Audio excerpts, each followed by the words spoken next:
우리 총회나 우리 백석 가운이나 돌아보면은 헤아릴 수 없는 하나님의 은혜라고 하는 것을 고백하게 됩니다.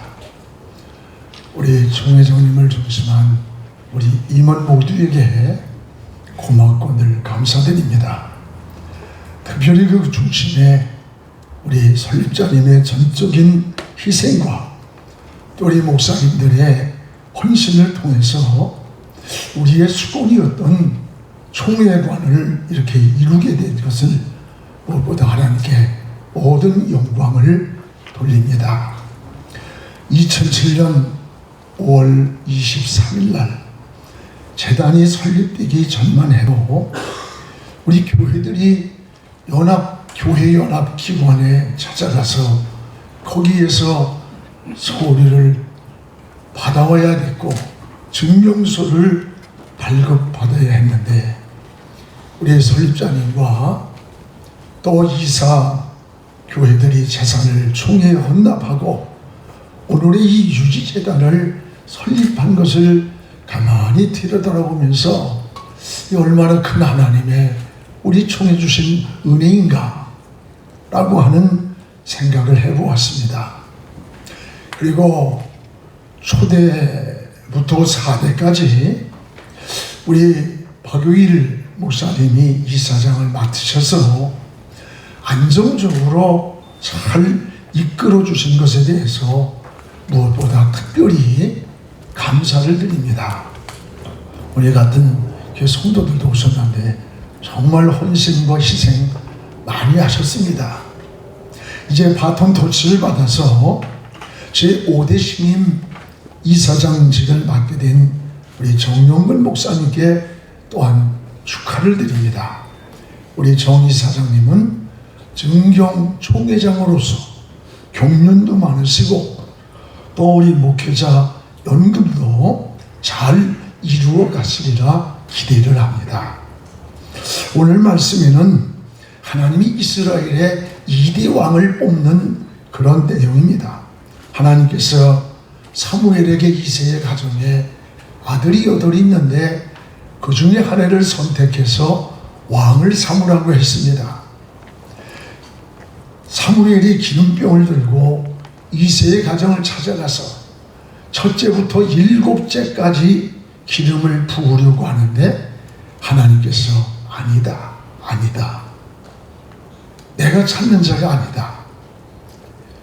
그리고 마지막 8번째 막내 다윗을 데려왔을 때 내가 찾는 자가 그 사람이다. 그에게 기름을 부어라. 왕을 세우라고 이렇게 해서 이스라엘의 왕이 서게 됩니다. 그러면서 나의 보는 것은 사람과 같지 않다 라고 한 말씀하시면서 저는 이 말씀을 하나님이 왜 다윗을 찾으셨을까? 왜 다윗을 왕으로 세우셨을까? 오늘 이 말씀을 잠깐 나누려고 합니다.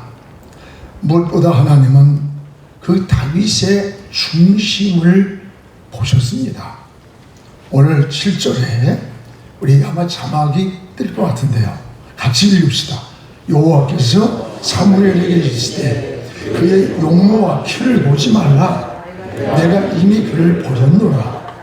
내가 보는 것은 사람과 같지 아니하니 사람은 외모를 보거니와 나 여호와는 중심을 보는지라. 내가 보는 것은 사람과 같지 않다. 사람은 외모를 보는데 나는 중심을 본다. 하나님이 보시는 관점, 우리가 보는 기준, 이게 다르다고 하는 거예요. 여러분, 사람은 때로는 이 겉만 보고 평가하다 보니까 솔직히 저도 그렇고 실수할 때가 얼마나 많습니까? 그러나 하나님은 그 눈이 정확합니다. 영이십니다. 전능자이시고 그리고 우리의 중심을 보십니다. 오늘 하나님은 사람을 통해서 일을 하십니다. 예수님도 천국 복음을 전하기 위해서 많은 사람들이 필요했습니다. 그때에 무슨 말을 잘하는 그런 정시가를 부르지 않았습니다.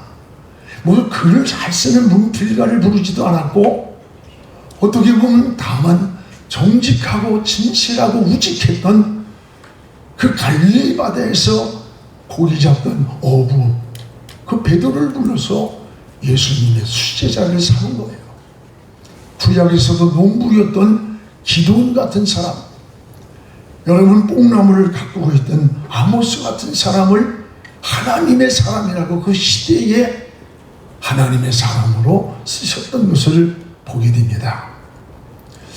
저희 교회 장로님들이 두 분이나 계시는데 출타한 장로님들까지 하면 84명이 됩니다.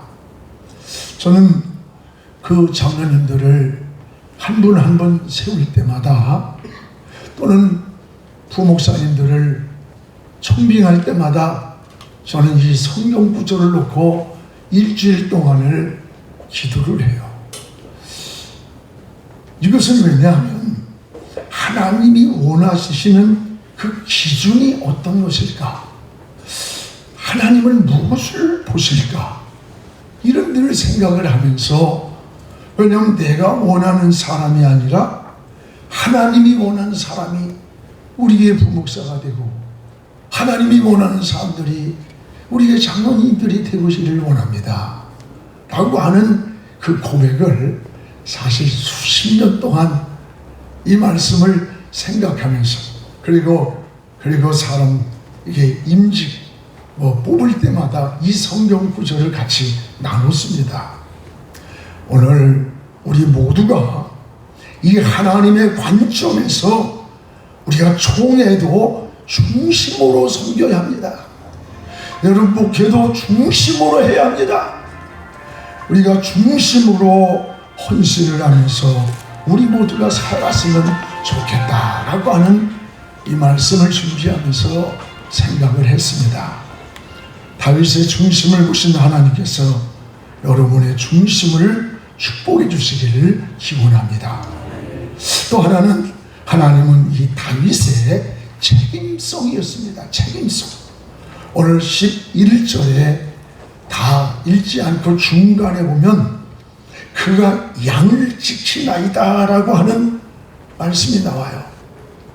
다른 형제들은 지금 왕이 되려고 하는 야심에 사로잡혀 있는 거예요. 자기들이 해야 할 일을 제쳐놓고 있는 그런 시간에 이 다윗은 목동으로서 양을 지키는 거예요. 이리가 와서 양을 물어갈 때 이리의 입을 찢어서 거기서 양을 빼앗아오는 겁니다.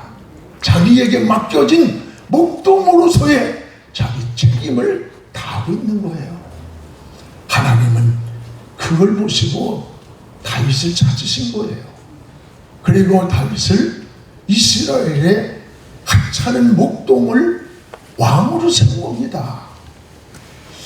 오늘 이런 모습을 보면서, 여러분 잘 아는 2009년도 미국의 라가디아 공항을 이륙한 비행기가 이 세 대와 충돌을 해가지고 1분 만에 두 개 양쪽 엔진이 고장이 나서 멈췄어요.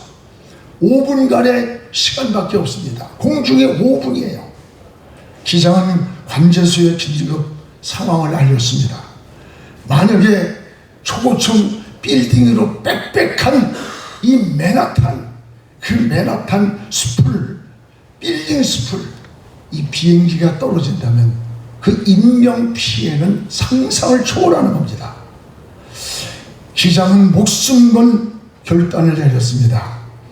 그것은 여러분, 이것을 피해서 한 번도 경험해보지 못한 그 허드슨 강으로, 맨하탄 옆에 허드슨 강이 흐르잖아요. 그 허드슨 강으로 비상 착륙을 시도한 거예요.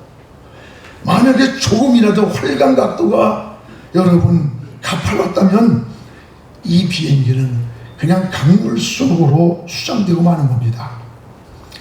기장의 냉철한 판단력, 그리고 침착함에 이 허드슨 강물 위에 비상 착륙을 성공했고, 그리고 승객들도 한 사람도 희생되지 않고 당시 155명이 비행기 날개 위에 와서 구조를 기다리고 있었습니다. 여러분, 기장은 구조한 뒤에도 죽음을 각오하고 그 객실에 2번씩이나 다시 객실로 들어가서 남은 자가 혹시라도 있는가를 다 확인한 후에 마지막으로 가라앉는 그 비행기 위에 올라왔다는 거예요.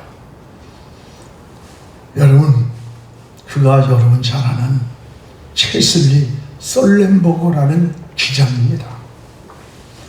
체슬리 썰렌버거 기장의 이 목숨 건 자기의 책임감, 맡겨진 일의 사명감, 이게 미국의 전 국민을 감동을 시켰고, 여러분, 미국 사회가 당시에 모기지로 희망을 잃고 침몰하고 있을 때 아닙니까? 그때 온 국민들에게 큰 희망을 주는 영웅이 된 게 바로 이 셀렌버거 기장입니다.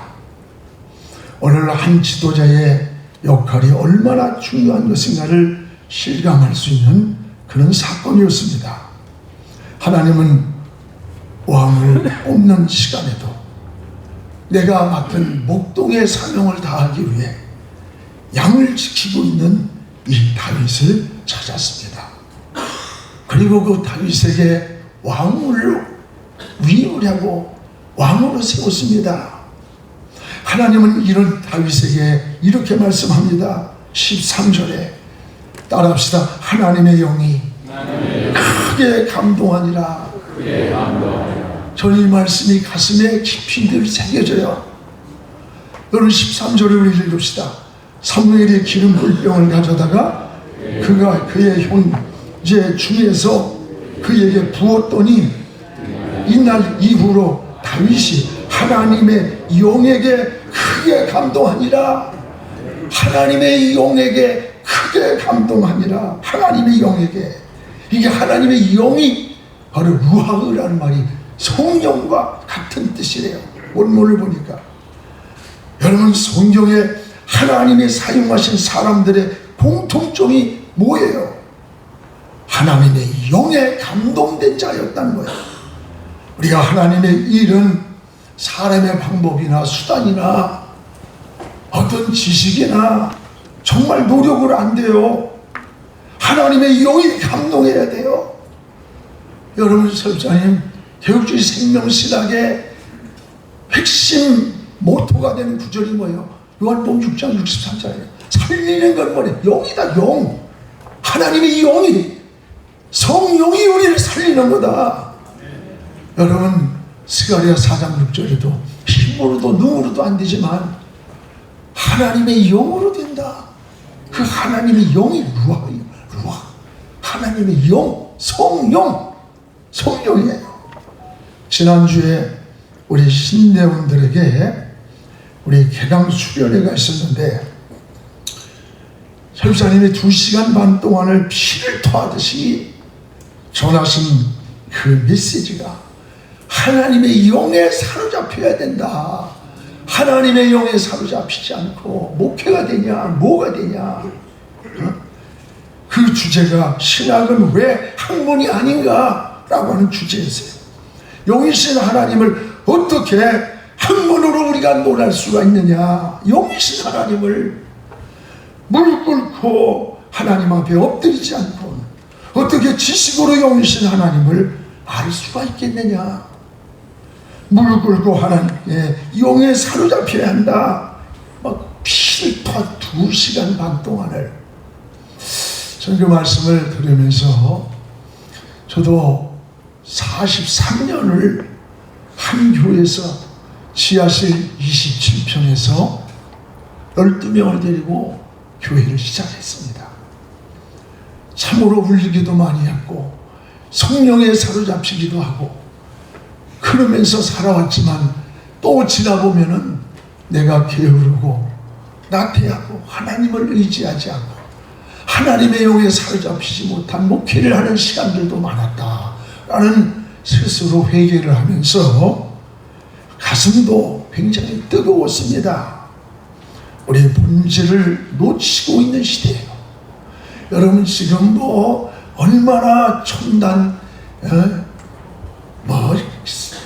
자료고 기가 막히다 이런 시대라 할지라도 중요한 본질이 뭐예요?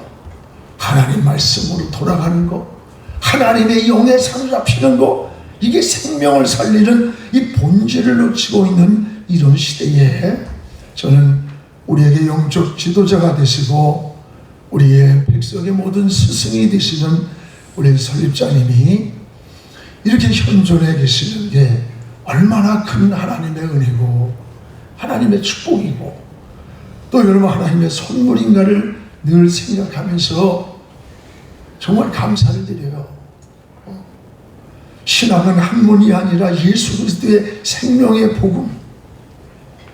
여러분 학문이 아니라 생명의 복음이라는, 생명이라고 하는 이 생명을 말할 때 가슴이 뜨겁고 영혼이 살아나잖아요.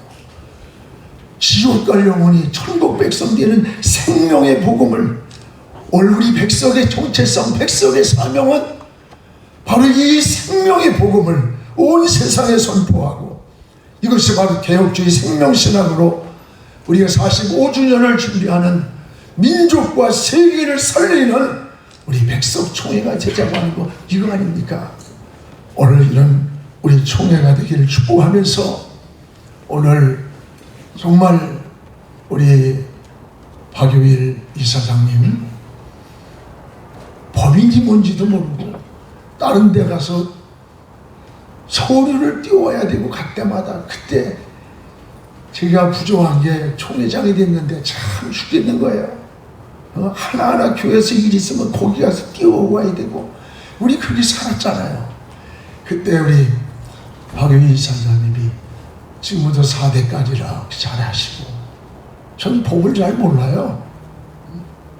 그래서도 교회들이 우리 재산도 넣고 우리 설립자님이 중심 잡아주시고 모든 것에 우리 여기 송우정 목사 우리 다 같이 참 이것이 구루터기가 돼서 오늘의 우리 백석총회가 이루어지고 9,720교회, 아이 놀라지도 않아. 여러분 이건 하나님이 하시자면 어떻게 하겠어요? 우리 학교의 백석학원의 이 엄청난 역사가 어떻게, 늘 설사님 말씀하셨듯이 오늘 우리 이사장 되신 이 취임식 하시는 우리 박유일 목사님께 고맙고, 또 총회장으로서 행정도 잘하시고 경험도 있으시고 여러 가지 잘하시는 우리 정영은 목사님이 또 5대의 이사장으로 아주 잘 이끌어가리라고 믿고, 우리 이사분들은 잘 섬기고 우리 총회분들도 잘 섬기면서 우리 총회가 주님 앞에 서는 날까지 승리하는 그런 우리 총회가 되기를 축복합니다. 감사합니다.